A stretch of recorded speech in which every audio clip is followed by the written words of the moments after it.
Saber, entender, compreender, conhecer, descobrir, ouvir. Bandeirantes acontece. O Ronald, antes de entrar aqui no nosso tema inicial, nossa entrevista está confirmada, né? A princípio sim, Zé, só faltam alguns detalhes aqui, daqui a pouco a gente vai confirmar. Isso, daqui a pouco vai confirmar. Muito bom, é tão especial que tem de ter certeza para a gente poder contar para os nossos ouvintes. Isso. Eu estava vendo aqui um texto no UOL, e há vários parecidos na imprensa brasileira, tratando da morte do escritor Olavo de Carvalho, que morreu nesta segunda-feira, ontem, né, aos 74 anos, lá nos Estados Unidos, onde ele morava já há muito tempo. E é interessante observar, eu já disse aqui, houve ocasiões, né, de falar a respeito do Olavo de Carvalho. Me lembro até certa vez em que alguém fez uma pergunta, mas a pergunta já insinuava uma resposta, né? Como quem diz, pô, e esse cara, né? É um idiota, algo parecido. E esse tipo de desinformação que provoca conceitos é muito ruim. É muito ruim porque ideias não são debatidas, né? Elas já são previamente classificadas e aí aceitas bovinamente ou rejeitadas a pedradas. Isso aconteceu com o Olavo de Carvalho, isso aconteceu com N professores, escritores, pensadores. As ideias muitas vezes previamente rejeitadas, porém muitos rejeitam sem conhecê-las ou as aceitam sem conhecê-las, bovinamente. Babando na gravata, né, como dizia o Nelson Rodrigues. E eu estava dizendo, na época, sobre alguns trabalhos do Olavo de Carvalho que nada tem a ver com política. Por exemplo, alguns trabalhos que ele realizou, não foi apenas um, foram alguns, sobre Aristóteles, né? E esses trabalhos passaram solenemente ignorados aqui na nossa pátria mãe gentil, mas foram muito bem recebidos em alguns países da Europa, e inclusive com traduções, né, para alguns idiomas e até para o romeno. Aliás, a Romênia ela acabou condecorando o Olavo de Carvalho e tal, por uma obra que nada tem a ver com política. Então, e é bom lembrar, o próprio Aristóteles, e aqui estamos falando de um pensador, né, mundialmente conhecido e que influenciou a humanidade, não é que influenciou um grupo de pessoas, influenciou a humanidade por séculos e séculos. Isso só vai se romper com a reforma protestante, que rompe com o pensamento aristotélico, né? Mas até então, Aristóteles era predominante. Claro que havia ali uma salada de Aristóteles com Agostinho, né? Que os católicos chamam de Santo Agostinho, um bispo do norte da África.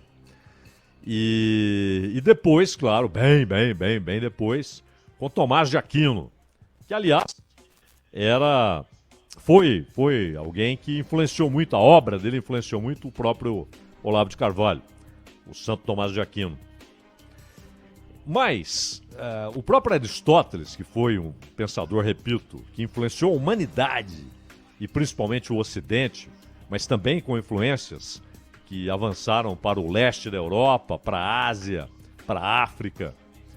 O Aristóteles escreveu coisas inadmissíveis. Você pega no texto A Política, em que ele defende algo que era, na época era tido, naqueles tempos da Grécia, né? Quando ele era, inclusive, o professor, o tutor de Alexandre o Grande. E ele, inclusive, dizia para Alexandre que ele não deveria tentar levar a cultura grega para a Pérsia e para as regiões dominadas pela Pérsia, para além do Mediterrâneo, porque havia uma incompatibilidade histórica entre aqueles povos e o pensamento, então, predominante na Grécia. E o Aristóteles, naquele livro sobre política, na verdade ele não escreveu o livro, né? Eram textos dele que depois foram reunidos por seguidores, por estudiosos da sua obra, por epígonos até de Aristóteles, que escreveram, reuniram e colocaram então textos específicos, a política. Né? No caso da ética, não. Ali ele tem um texto específico sobre a ética. E nesse livro sobre política, ele traz aquilo que o nosso colaborador, que esteve conosco sexta-feira passada, né?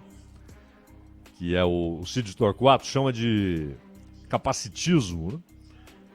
Ou que muitos chamam de utilitarismo. E ele tinha essa visão, né? Aqueles que não forem úteis para a sociedade deveriam ser descartados. Então, muitos se prostraram perante o pensamento de Aristóteles, mas conhecendo ali ideias gerais. E é preciso mergulhar na amplitude do seu pensamento, que tem coisas geniais e coisas canalhas, como essa. Se alguém não pode ser útil fisicamente, não é alguém que cometeu delitos, que age contra a sociedade, mas uma incapacitação física deveria levar ao descarte.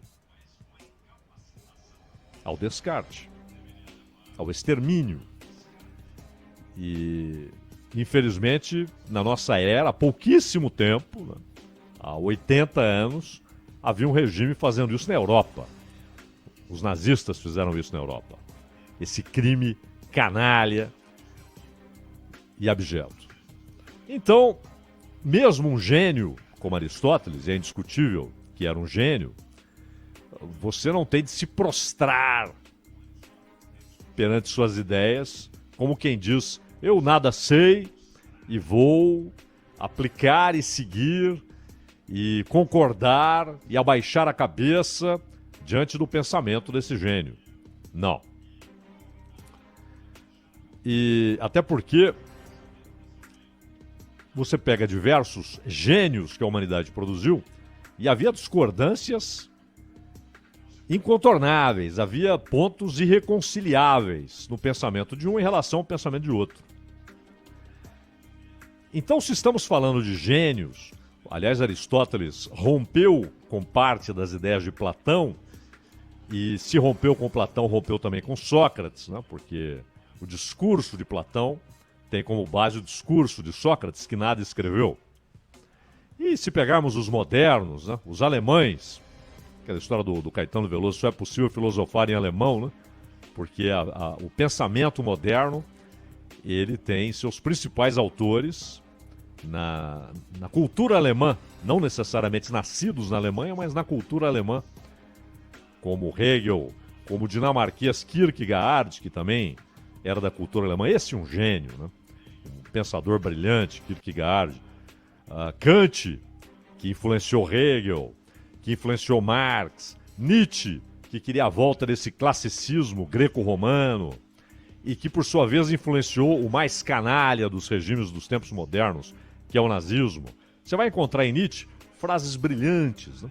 Pensamentos que deixam muitos extasiados, mas a essência do pensamento de Nietzsche, ao ser materializada, obviamente com distorções, mas a essência lá estava, produziu o nazismo.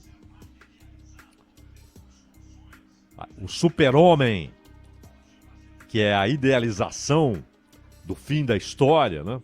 Aquilo que estava em Platão, estava em Aristóteles, estava em Hegel, principalmente, o fim da história. Em Nietzsche é o super-homem, que não é o Clark Kent, obviamente, mas é um povo que seria genética e intelectualmente superior. Além de ter estabelecido dois inimigos no seu pensamento, Nietzsche. primeiro os judeus, isso primeiro na ordem cronológica, e depois o que ele atacou com mais fúria, os cristãos. E o seu pensamento anterior, o antissemita, foi prevalente na construção ideológica do nazismo. Então, estamos falando de pensadores, como volto a Hegel, por exemplo, que influenciou gerações inteiras, né? E dali surgiram, inclusive, os hegelianos de esquerda, que, por sua vez, influenciaram Karl Marx, e os hegelianos de direita. E essa história de esquerda e direita serve para o nosso assunto aqui, porque é claro que as palavras não trazem em si um conceito, é óbvio. Elas são apenas decorrência de uma divisão física na França, de girondinos, jacobinos, os que defendiam a monarquia constitucional, como na Inglaterra, os que defendiam a monarquia absolutista e sonhavam com a volta de um poder parecido com Luís XIV, né, que os seus herdeiros não tinham capacidade nem política, nem econômica de assegurar, e aqueles que defendiam a República e que prevaleceram, embora a República tenha sido inaugurada com o terror, com a guilhotina, com os jacobinos matando todos que ousavam discordar das suas ideias, e depois sendo eles próprios levados à guilhotina. Robespierre é uma espécie de resumo desse momento histórico. E aí o caos se instala, o terror se instala, um Estado assassino que tenta impor suas ideias, matando quem se opunha, e vem, como sempre acontece nesses tempos de desordem absoluta, de caos, vem alguém que é eleito pela sociedade, dadas as circunstâncias, para arrumar as coisas. E surge então a figura de Napoleão, que mantém a República, mas a transforma num regime de lógica monárquica, né? Com reis, vice-reis, ele se autocoroando imperador. Então, e ali Hegel imagina que ali estava o fim da história na Revolução Francesa. Depois acha que é Napoleão, é o desfecho da história. Não era. Depois acha que é a sociedade prussiana. Também não era. E assim por diante. Mas o fato é que esquerda e direita, esses conceitos foram mantidos, mas como perderam a sua origem, a conexão com sua origem, que era algo banal, físico, né? Os que estão à esquerda, os que estão à direita. E aí vem, no século XIX, a associação de esquerda e direita com linhas de pensamento. Liberalismo econômico foi taxado de direita. O socialismo, nas suas diversas bases teóricas, né, que se contradiziam internamente, desde o marxismo até os anarquistas, como Bakunin, que foi expulso da Internacional pelo Karl Marx, e Proudhon, que não era simplesmente um anarquista, né, até porque ele tinha, muitas vezes, pensamentos ilógicos, né, loucos, que o levavam a migrar de uma ideia para outra muito rapidamente, se contradizer, mas que também rompeu com o Marx, de quem ele foi amigo em Paris. Aí ele escreve sobre as ideias de Marx, ele escreve a filosofia da miséria, como ele classifica as ideias de Marx, e Marx responde com miséria da filosofia. Mas no século XX, principalmente com o advento da social-democracia, essa ideia, essa simplificação, isso é direita, isso é esquerda, ela vai perdendo a lógica conceitual. E a coisa se torna ainda mais confusa quando o Stalin, que tinha, através do Comintern, tinha uma influência tremenda no pensamento ocidental, por intermédio dos partidos e dos intelectuais que bajulavam Stalin, que fechavam os olhos para os seus crimes. Ele lançou a ideia de que o nazifascismo, né, era de extrema direita, era o movimento de direita, a ideia de direita levada ao seu extremo. E cria uma distorção. Assim como o próprio Lenin, bem antes, em 1920, para falar dos esquerdistas que não tinham base teórica, não conheciam o marxismo, eram voluntaristas, né? Cheios de ideias infanto-juvenis e achavam que tinham todas as respostas para todas as questões. Ele escreve um livro, um texto, né, que depois vira livro, um texto intitulado Esquerdismo, Doença Infantil do Comunismo. Era assim que Lenin enxergava esses movimentos esquerdistas que não tinham base teórica. E ele chamava de esquerdistas. Aliás, foi um militante esquerdista quem baleou Lenin. E ele teve sequelas. É discutível se todos aqueles derrames foram provocados por aquele tiro, porque 6 anos depois é que ele morre, não é? Mas alguns acham que sim, que foi uma decorrência daquele ferimento grave. E foi uma militante dos socialistas revolucionários, né? Esses mesmos que Lenin taxava de esquerdistas. Mas é interessante, ali já é uma ideia de que o esquerdismo era algo que rompia com o comunismo que tinha base teórica, o marxismo. Então, esquerda e direita vão ganhando nuances, vão ganhando rótulos que passam a ser usados à vontade, não é? Mas partindo da premissa de que o esquerdismo, de acordo com Lenin, e Lenin, aqui vale notar, Lenin foi marxista de verdade. Ninguém que tenha chegado ao poder, ninguém, foi tão preso ao texto marxista, às ideias de Karl Marx, como Lenin. Você tem teóricos, mas que tenha chegado ao poder, que tenha colocado a mão na massa, ninguém conhecia melhor a teoria marxista do que Lenin, daqueles que chegaram ao poder, claro. E ele, inclusive, estendeu essa ideia de esquerdismo ao movimento Spartacus, né? Na Alemanha, do Liebknecht, da Rosa Luxemburgo, foram assassinados, aliás, pelos social-democratas, que hoje, aliás, estão no poder na Alemanha. Claro, é um outro partido, né? É um outro partido, é outra coisa. O que emergiu da Segunda Guerra Mundial, na social-democracia alemã, não tem nada a ver nem com o partido do século XIX, que era comunista, nem com aquele do período da Primeira Guerra e pós-Primeira Guerra, da República de Weimar, que é uma social-democracia ainda buscando um conceito, uma ideia. Queria o poder, mas havia rompido com o conceito original e matou, inclusive, aqueles que defendiam o conceito original, no caso do Liebknecht e da Rosa Luxemburgo. E direita, por sua vez, com isso que o Stalin fez, inclusive o Stalin faz 2 movimentos contraditórios. No momento, ele defende que os comunistas e os socialistas, ele fazia uma concessão, rompessem não apenas com o nazifascismo, mas com os regimes burgueses, liberal-democratas.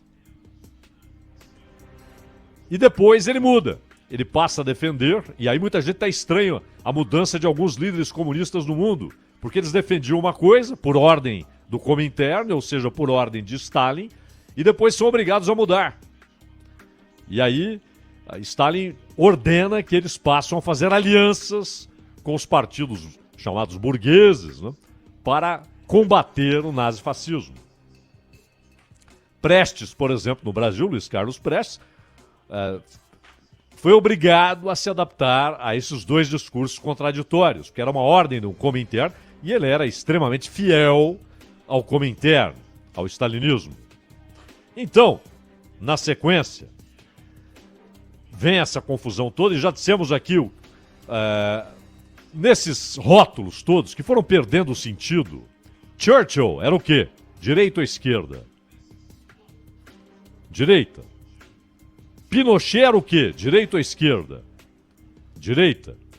Dá para colocar Churchill e Pinochet no mesmo balaio, na mesma estante, sob o mesmo conceito? Ambos defendiam as mesmas ideias? Tinham os mesmos princípios? Claro que não. Mao Tse-tung era rotulado como esquerda, claro. E Allende, esquerda, claro. Dá para colocá-los no mesmo balaio, na mesma estante, sob os mesmos conceitos? Defendiam as mesmas coisas?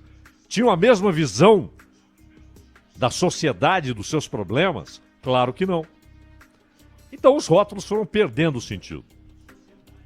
Mas hoje, nestes tempos de confusão, de uma Babel intelectual, de uma Babel de conceitos, os rótulos vão sendo usados, os carimbos vão sendo utilizados, e as pessoas vão sendo rotuladas e carimbadas aleatoriamente, conforme este ou aquele movimento. Uma coisa é dizer alguém é de direita, outra coisa é dizer extrema direita, mas olha, o conceito deveria ser: direita é isso, extrema direita é a radicalização disso. Mas quando direita e extrema direita são oponentes entre si, irreconciliáveis, como Hitler e Churchill, é prova de que esses conceitos estão falidos, são mal utilizados. Mas servem para a simplificação.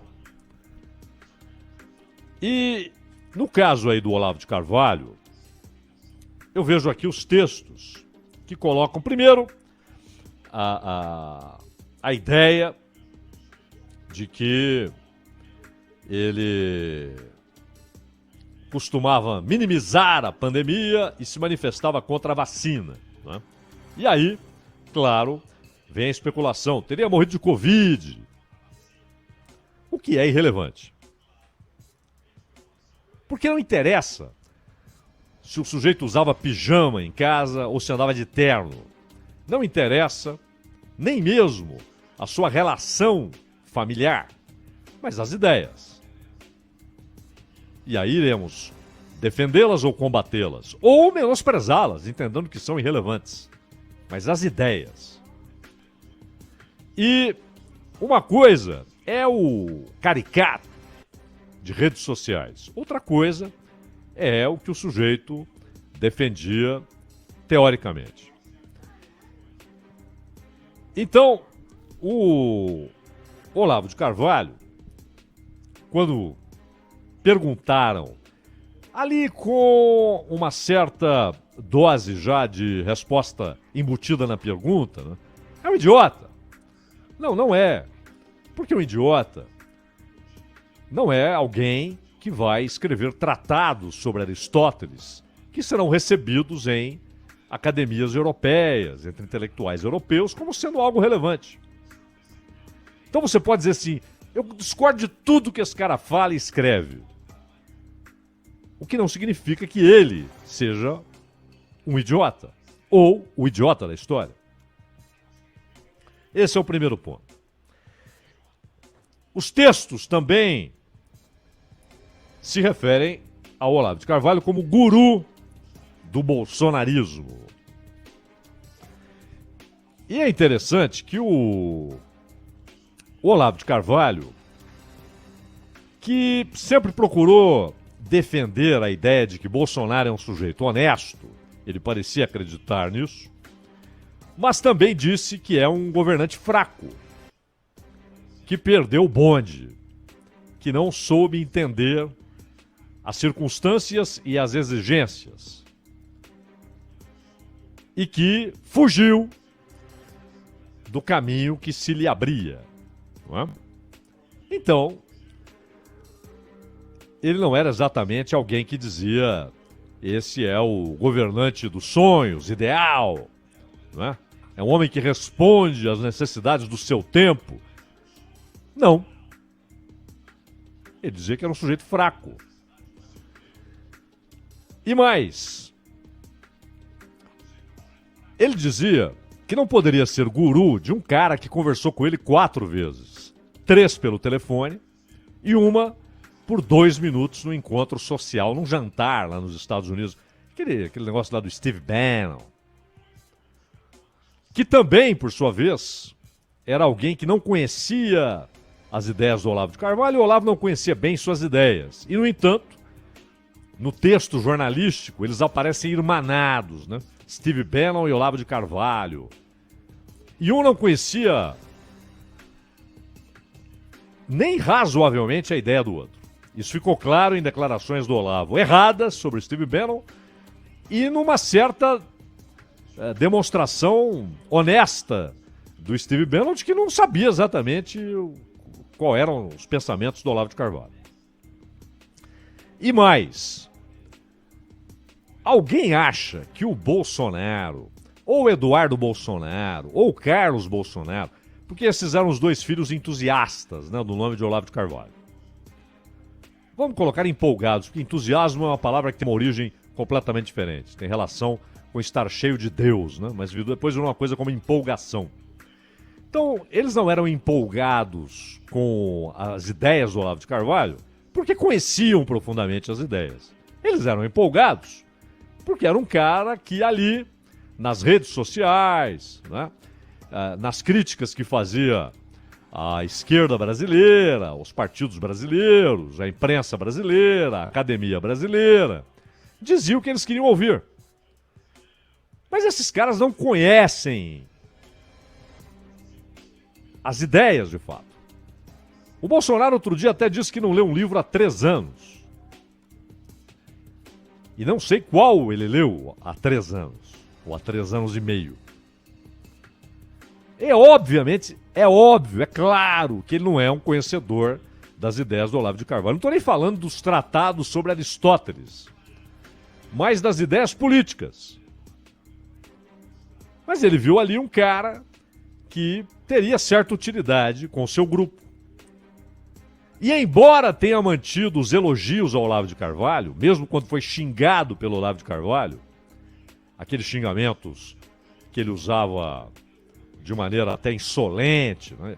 Muitas vezes de maneira grosseira e grotesca, e ele fez alguns xingamentos ao Bolsonaro, e mesmo ali o Bolsonaro nunca respondeu com xingamento, elogiava. Mas dia a dia o Bolsonaro foi cortando asas daqueles ministros que tinham alguma ligação com o Olavo de Carvalho e no fim nenhum sobrou. E ligações tênues, hein? Seja o Weintraub, que também claramente não é um estudioso das ideias do Olavo de Carvalho. O Ernesto, que foi jogado pela janela por imposição do Centrão. Mas ele deveria ter saltado do bonde, né? Porque ele acreditou que era sério aquele discurso. Ele achou que quando o Bolsonaro falou que ia levar a embaixada do Brasil para Jerusalém, era sério. Ele achou que quando o Bolsonaro disse que iria se contrapor ideologicamente ao totalitarismo chinês, era sério. E era só um discurso. Nunca realizado. E deixado de lado até como discurso. E aí chegou um momento que o cara era um trapalhão que deveria ser jogado pela janela. E foi. Mas não foi por desavença. Foi porque houve uma exigência de políticos para que ele fosse jogado pela janela. E o outro, que aliás mostrou uma terrível dificuldade para exercer a sua incumbência com o ministro da Educação, foi o Ricardo Vélez, que foi um desastre, o ministro da Educação.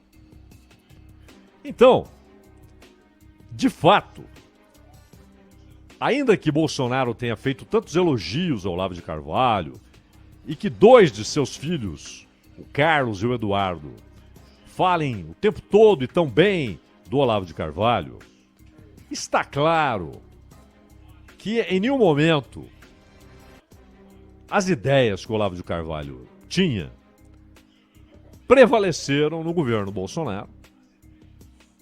Até porque já tomaram chega para lá de cara dos militares.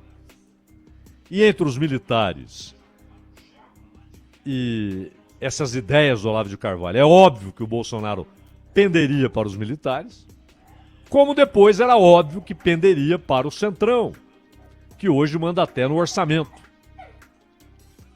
Até no orçamento. Com o Ciro Nogueira. E na aplicação do dinheiro, inclusive por intermédio de emendas, na figura, outra personificação do Centrão, que é o Arthur Lira. E finalmente no partido escolhido por Bolsonaro, que é o partido do Valdemar, o PL. Então as 3 grandes personificações do Centrão são hoje o poder. Valdemar, Lira e Nogueira, Ciro Nogueira. Esses caras nada têm a ver com o pensamento de Olavo Carvalho. Nada a ver. E o próprio pensamento de Olavo de Carvalho, e aí, é um pensador ou é um filósofo? E ele, inclusive nesses textos que estão por aí, o cara que se intitulava filósofo, mas ele não tinha formação acadêmica de filósofo. Aí são 2 coisas. Para mim não é filósofo. Já disse várias vezes aqui, inclusive, não era filósofo. Mas não porque não tinha o curso. Porque estudar filosofia não faz de ninguém filósofo. Hoje está cheio de filósofo no Brasil. O filósofo Cortella. O filósofo Karnal. O filósofo, aquele menino que escreve na Folha, Joel Pinheiro, acho que é isso. Isso mesmo. E os caras se apresentam como filósofos. Não são. Estudar filosofia não faz de ninguém filósofo. Você pode ser um doutor em Kant. Sabe tudo da obra de Kant. E na exegese. Mas você não é Kant. Como alguém que é especialista em Napoleão, que sabe tudo de Napoleão, não é Napoleão. Então estudar filosofia não faz de alguém um filósofo. Só que virou um título, né? Às vezes o cara, inclusive, é economista, mas ele precisa fazer um doutorado. E ele faz filosofia. E aí ele vai escrever um texto no jornal, tá lá. Filósofo. Meu Deus do céu. Não é filósofo. Pode ter livros, pode ter um pensamento. Por que não é filósofo? O que discerne o filósofo? A resposta vem desse que falamos há pouco, Immanuel Kant, que dizia, lembrava, né? Não dizia, porque isso é uma palavra grega, citada, aliás, na Bíblia. Paulo chega a citar os filósofos. O que é o filósofo? O que ama a sabedoria. Então, para amar a sabedoria, é preciso conhecê-la, é preciso ser sábio. Então, o próprio Kant, no Crítica da Razão Prática, ele fala daqueles diversos que, lá na época dele, isso final do século XVIII, comecinho do século XIX, e ele falava, peraí, esses caras dizem que são filósofos, mas não são. Isso na época do Kant. Imagina hoje que virou um título universitário, um título acadêmico, filósofo. Então, para mim, não era um filósofo. Mas não porque não estudou filosofia na USP. Não é por isso que ele não era filósofo. Porque para ser considerado alguém que ama a sabedoria, é preciso conhecer a sabedoria. Aí entra o critério pessoal. Não é? Eu citei a Bíblia há pouco. A Bíblia diz que a sabedoria é uma pessoa, é Jesus Cristo. É preciso conhecê-lo para ter sabedoria. Não é?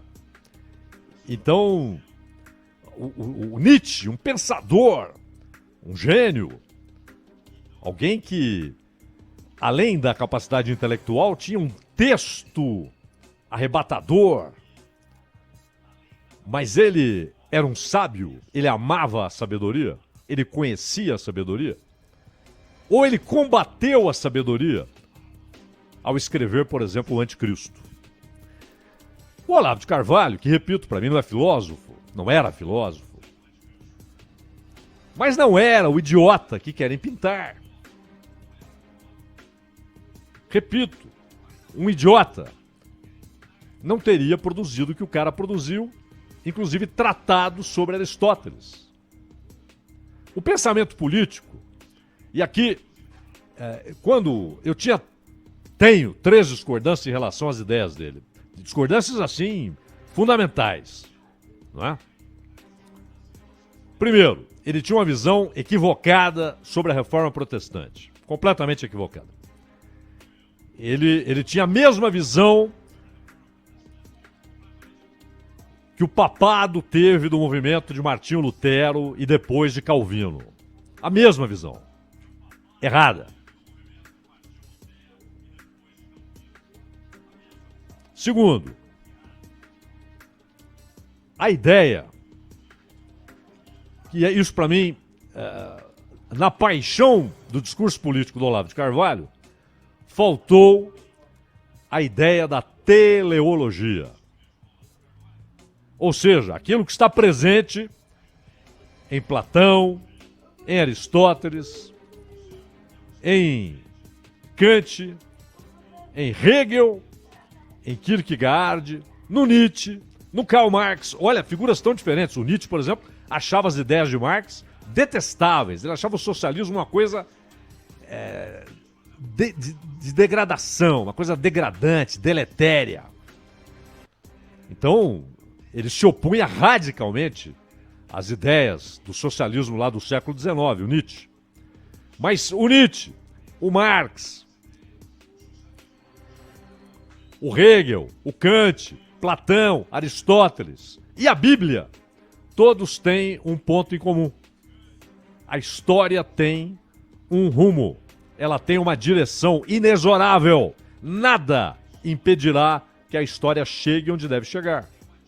Olha quantos pensadores diferentes tinham a mesmíssima ideia sobre a história. Discordavam entre si, inclusive sobre o que seria o fim da história. O Nietzsche, como dissemos, achava que era o super-homem. Né? Marx achava que era a comunização da sociedade, o fim da propriedade dos meios de produção, entendendo que isso levaria a um novo homem. Todos buscavam um novo homem. E a Bíblia diz que o novo homem é Cristo, que fora dele tudo é velho, é mentira, é morte, é descaminho. Mas todos apontam que a história tem um desfecho inexorável, inevitável.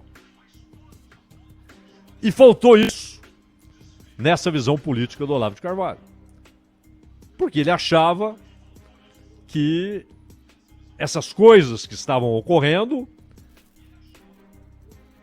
seriam evitáveis, poderiam ser evitadas e derrotadas, sem entender que antes do desfecho da história, a famosa frase "então virá o fim", haverá um período de grande tribulação, que está aí sendo construído. Estamos na antessala da grande tribulação. E está cheio de filistino passando mão de tinta nessa antessala, sem entender o que vem pela frente. E sem compreender que será vítima daquilo que hoje ele anela de maneira estúpida. Então, o Olavo de Carvalho, se tivesse essa visão da teleologia, da história tendo um desfecho, teria corrigido grande parte dos seus pensamentos. E por fim, o último ponto, que era colocar a escola de Frankfurt, e portanto o mais influente, lamentavelmente o mais influente dos pensadores, que também não era filósofo, embora tratado como tal, mas é o mais influente dos pensadores destes tempos. E o problema é que as suas primeiras obras eram bem melhores que as últimas é que ficaram, é que influenciaram, ele morreu e ficaram as últimas obras, que é o Herbert Marcuse, cria da escola de Frankfurt, como Adorno, etc. E o Olavo entendia que isso e o marxismo era, na verdade, apenas o movimento, uma coisa só, apenas com adaptações históricas. Né? Então, é possível dizer, esse cara estava errado em tudo, esse cara estava razoavelmente certo, o que não dá é ficar bovinamente dizendo ele estava certo, e estava tudo certo, e era o farol destes tempos, seguindo bovinamente algo que muitos nem compreendem, apenas seguem bovinamente, ou então rejeitando também sem conhecer, rejeitando a priori, rotulando, é um idiota, é um extrema-direita, e o que é. Mas é preciso, para criticar, inclusive, para que você seja o melhor crítico do Marx, você deve ler o que ele escreveu. Para que você seja o melhor crítico do Nietzsche, você deve ler o que ele escreveu. E se isso vale aí para pensadores importantes que influenciaram a humanidade, também vale para pensadores que são conhecidos apenas nessa ou naquela aldeia. Né? Também para rejeitá-los ou apoiá-los, o mínimo que se exige para uma crítica, para uma avaliação honesta, é ler o que o sujeito escreveu. Ronald.